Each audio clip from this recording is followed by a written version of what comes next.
Когда проливные дожди не прекращались уже третий день, Грейс почувствовала, что это не просто непогода. Река за домом вышла из берегов, ветер рвал деревья с корнем, и электричество отключилось во всем районе. Ее старенький дом на окраине тихого городка стоял на возвышенности, и потому Грейс чувствовала себя в относительной безопасности. Она приготовила еду, собрала свечи и одеяло, не ожидая, что скоро в ее жизни появится тот, кто изменит все.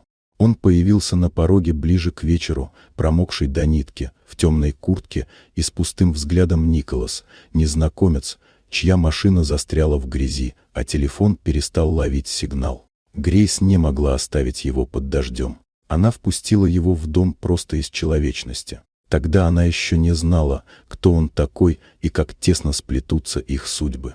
Они провели вместе 2 дня. 2 дня тишины, редких слов, горячего чая и взгляда, в котором постепенно исчезало отчуждение. Грейс делала все по привычке, мыла посуду, убирала, растапливала камин. А Николас наблюдал. Он смотрел на нее так, будто впервые видел настоящего человека. Без масок, без интереса к деньгам или статусу. После наводнения он уехал. Не оставил визиток, не дал понять, что вернется. Только спустя неделю она случайно увидела его в новостях: владелец строительной империи, миллионер, филантроп. Все, что он тогда носил при себе, было простое имя — Николас. Но он не исчез. Вернулся, на этот раз с открытым сердцем.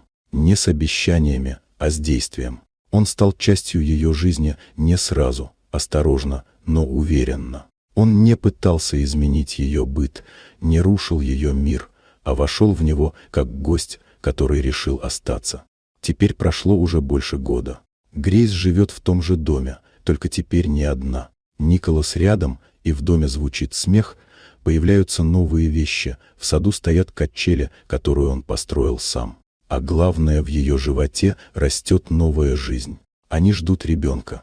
И каждый вечер, когда она засыпает рядом с ним, Грейс вспоминает тот момент, когда просто открыла дверь промокшему незнакомцу, не зная, что пускает в дом не только человека, но и свое будущее счастье. Вот такая удивительная история.